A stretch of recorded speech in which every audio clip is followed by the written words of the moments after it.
Welcome to the Mondo Hour, home of great chat, great tunes, and you know the hosts are. It's me, David, and Mondo! It's time for the Mondo Hour. Come on, guys, get involved. Get on Twitter and Facebook. It's time for the Mondo Hour right now on Spreaker.com. To Mondo!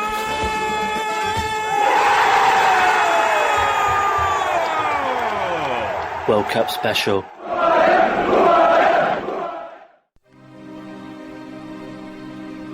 Welcome back. David, hello.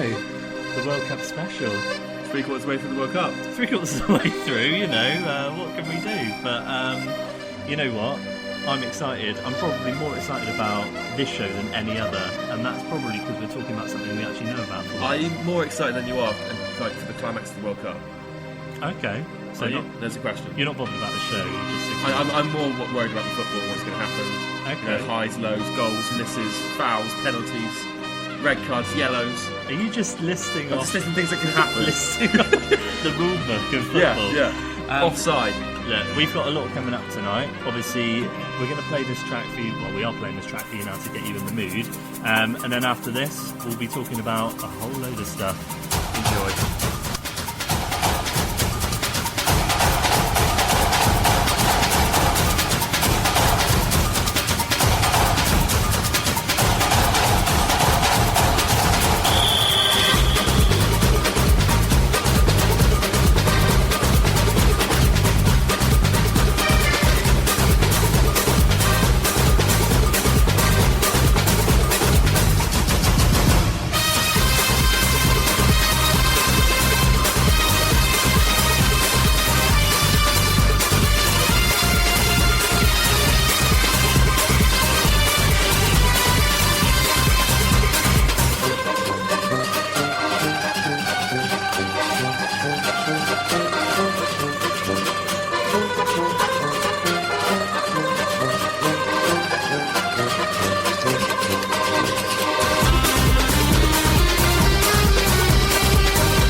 This, but since England's football team have started doing worse and worse, there have been less football songs being released. I think people have just kind of realised that it's just not going to happen. Well, you say that. Omid Jalili popped up with one this summer, didn't he? Why? What was he doing then? I'm not quite sure. And then after England's elimination, he turned to Iran, and then they got eliminated as well. But there we go. So, first and foremost, Dave, we were hoping to do this under better circumstances, really, weren't we? Of course, yeah. Probably since England probably got knocked out of the quarterfinals. That's what I was. Yeah, exactly. So we would have kind of been talking about England, probably just after we had been knocked out. Sure. But a valiant performance, went out on penalties. Oh, gutted, but at least the boys did us proud. No, just none of that. Straight out of the group stage.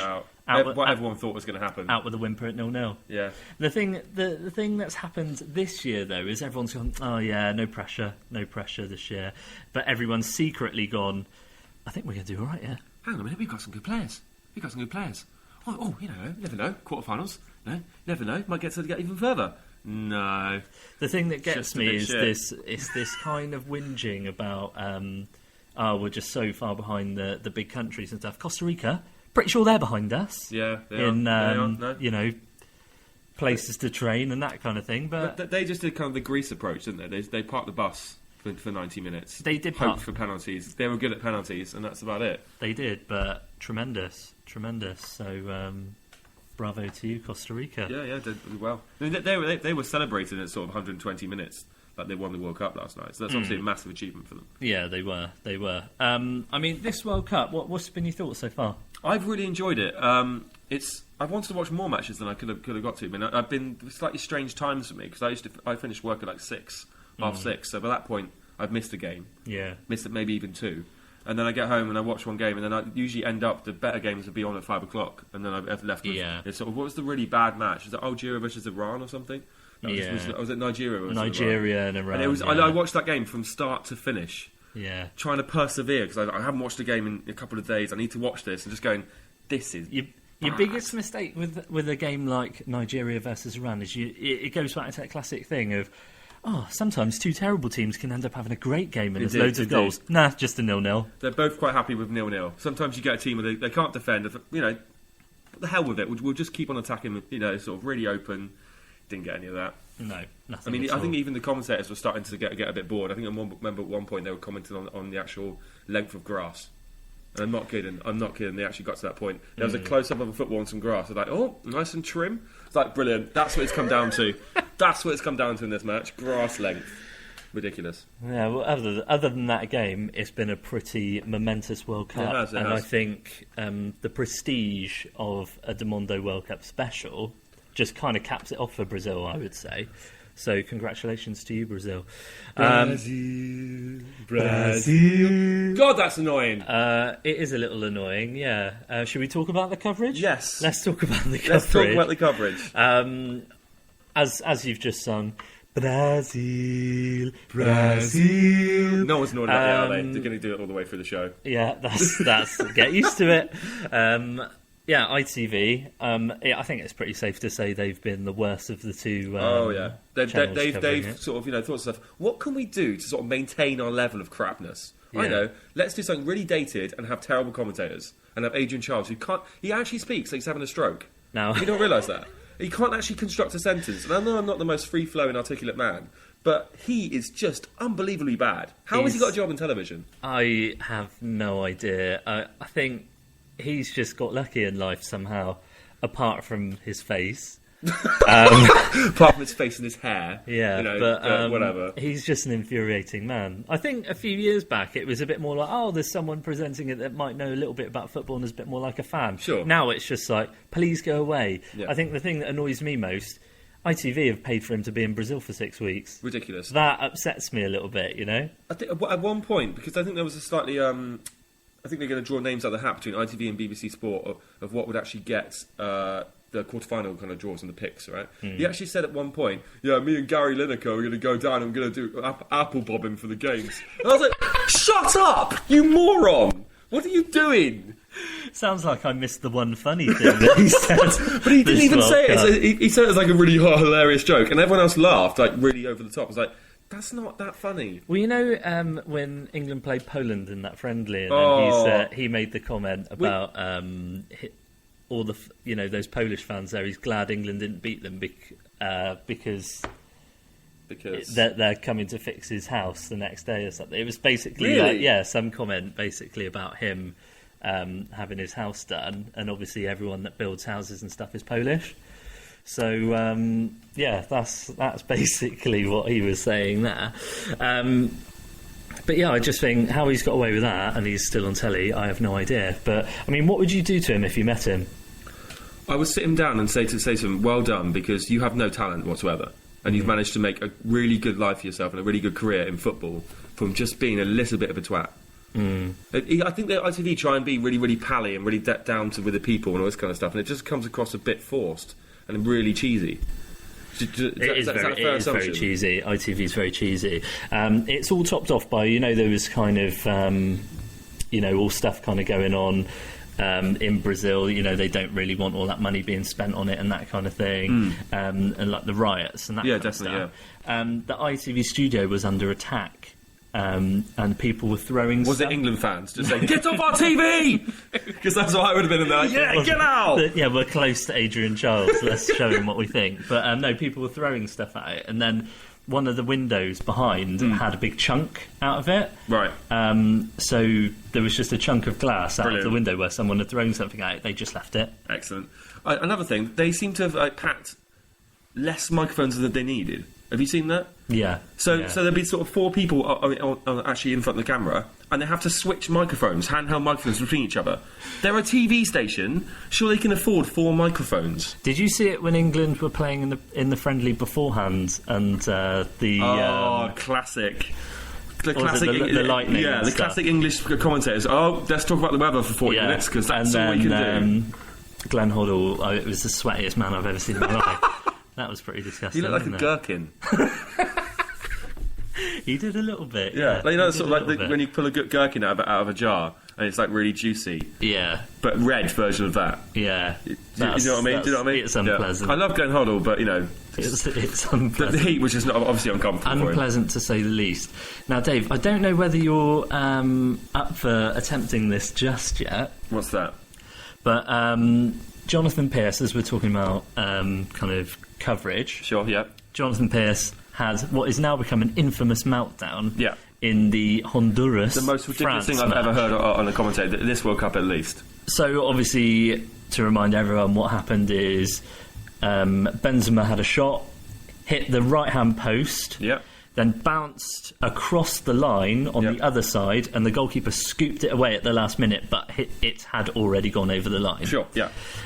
We desperately wanted to find the audio to this, but unfortunately could not get our grubby mitts on it. Probably BBC have gone, no, maybe we shouldn't probably publicise the fact that our commentator's a bit of an idiot. Yeah. I mean, I used to have a bit of respect for him, now I have absolutely none. No, it's gone.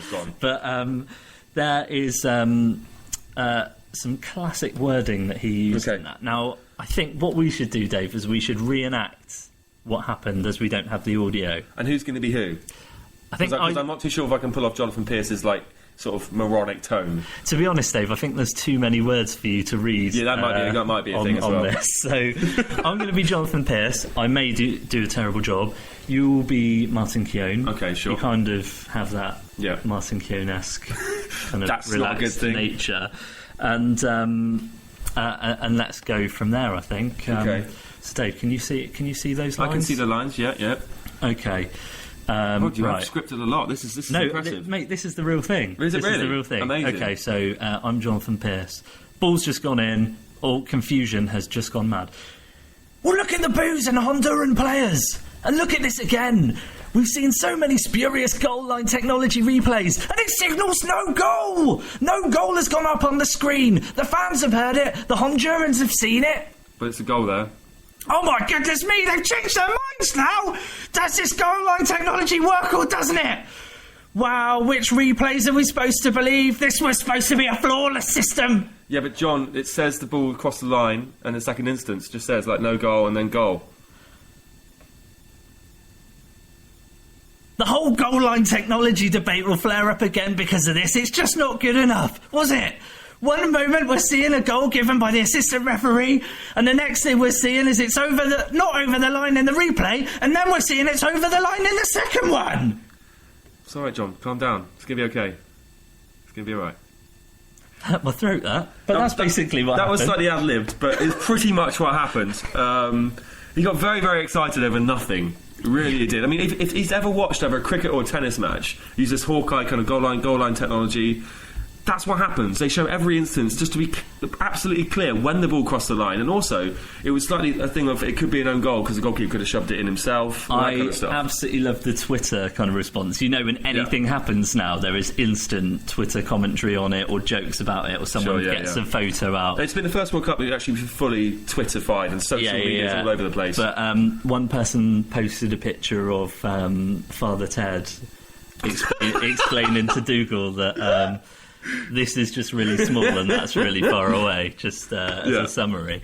But yeah, there was absolutely loads of stuff about that. But the thing is, Dave, not only did that happen in that match, so he got completely confused over nothing, he also got confused about something else. And this is basically that a goal didn't go in. He's obviously completely flustered about this, and has no idea what's going on. Luckily, we do have the audio to this, so here we go.